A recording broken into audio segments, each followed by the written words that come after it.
بسم اللہ الرحمن الرحیم۔ السلام علیکم ورحمۃ اللہ وبرکاتہ۔ ویورز، آپ کو آپ کے اپنے چینل ازمودہ وظیفہ میں خوش آمدید کہتے ہیں۔ اہلا وسہلا و مرحبا۔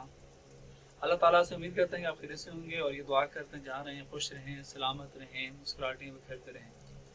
ویورز، ہم آج آپ کو بتائیں گے کہ جب چوری ہو جائے تو چور کو کیسا پکڑا جائے اور چوری کے مال کو کیسا پکڑا جائے۔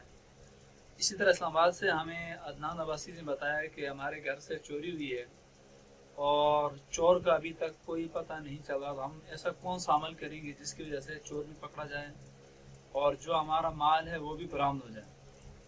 تو اسی طرح سے بہت سے اب آپ کو ہم نے دیکھا ہے کہ جن کے گھروں میں چوری ہوتی ہے، آفس میں چوری ہوتی ہے، اور ان کی یعنی کہ جہاں چوری ہو جاتی ہے وہ بڑے پریشان ہوتے ہیں۔ بعض دفعہ ایسا ہوتا ہے کہ ہاسٹل کے اندر بچے رہتے ہیں، ان کے پرس چوری ہو جاتے ہیں۔ اسی طرح سے لیڈیز کی چوری ہو جاتی ہیں، لیڈیز کا پرس چوری ہو جاتا ہے، لوگوں کی گاڑیاں چوری ہو جاتی ہیں اور ان کا مال چوری ہو جاتا ہے، دکانوں کے اندر ڈکیتی بڑھ جاتی ہے، یعنی کہ طرح طرح کے چوری ہوتی ہیں اور چور کا پتہ نہیں چلتا۔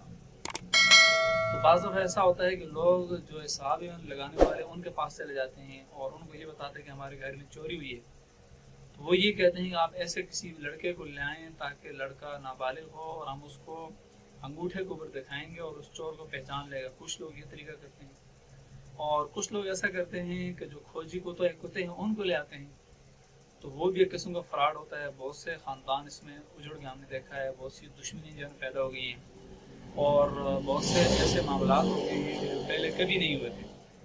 تو اسی طرح سے اگر آپ کے گھر میں چوری ہے خدا نخواستہ، یا آپ میں کے جاننے والے کی کسی کی چوری ہو گئی ہے، یا آپ کا پرس چوری ہو گیا ہے، موبائل چوری ہو گیا، یعنی جو بہت سی چیزیں چوری ہو جاتی ہیں، تو آپ یہ یاد رکھیں کہ اگر آپ چور کو پکڑنا چاہتے ہیں یا چوری کا جو مال ہے وہ واپس لانا چاہتے ہیں، آپ کو ایک عمل کرنا ہوگا۔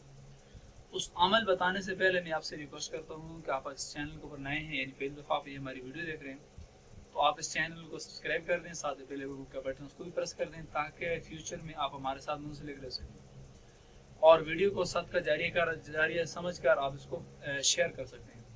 تو ویور، اسی طرح سے اگر آپ کے گھر میں چوری ہوئی ہے اور آپ مطلب ہے کہ چوری کے مال کو پکڑنا چاہتے ہیں، تو آپ اس طرح کریں، بہت آسان سا ہے کہ جس دروازے سے چوری کا مال گیا ہو پہلے اس دروازے کو دیکھیں۔ آپ کا یعنی کہ 80% یہ امید ہونی چاہیے آپ کو کہ اس دروازے سے چوری کا مال گیا ہے، تو اس دروازے کو آپ اس طرح کے اس دروازے کے اوپر کھڑے ہو کر سورۃ الطارق یعنی والسماء والطارق وما ادراک ما الطارق النجم الثاقب، اس پوری سورت کو آپ پڑھ کر ایک دفعہ سورت کو آپ پڑھیں۔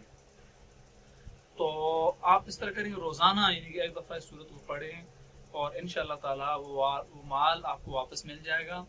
اگر وہ مال آپ کو واپس نہ ملا تو جو چور ہے، جس نے چوری کی ہے، جس نے ڈکیتی کی ہے، وہ بندہ آپ کو خواب میں جو ہے اس سے آپ کی ملاقات ہو جائے گی، خواب میں آپ اس بندے کو دیکھ لیں۔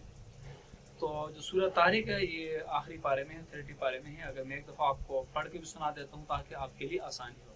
بسم اللہ الرحمن الرحیم، والسماء والطارق وما ادراک ما الطارق النجم الثاقب ان كل نفس لما عليها حافظ فلينظر الانسان مما خلق من ماء دافق يخرج من بين الصلب والترائب انه على رجعه لقادر يوم تبلى السرائر فما له من قوة ولا ناصر والسماء ذات الرجع والأرض ذات الصدع إنه لقول فصل وما هو بالهزل إنهم يكيدون كيدا وأكيد كيدا فمهل الكافرين أمهلهم رويدا۔ صدق اللہ العظیم۔ یہ سورۃ طارق ہے، آپ اس کو دروازے کے اوپر کھڑے ہو کر روزانہ ایک دفعہ پڑھیں تو انشاءاللہ تعالی یہ آپ کو مال واپس مل جائے گا۔ اگر مال نہ ملا آپ کو تو اس چور کی جو شکل ہے اس کو آپ انشاءاللہ خواب میں ضرور دیکھ لیں گے۔ تو اللہ تعالیٰ کی بارگاہ میں تو اللہ تعالیٰ ہم سب کی چوروں سے، ڈاکوؤں سے، ہر قسم کے ظلم سے اللہ تعالیٰ ہماری حفاظت فرمائے۔ تھینکس اللہ۔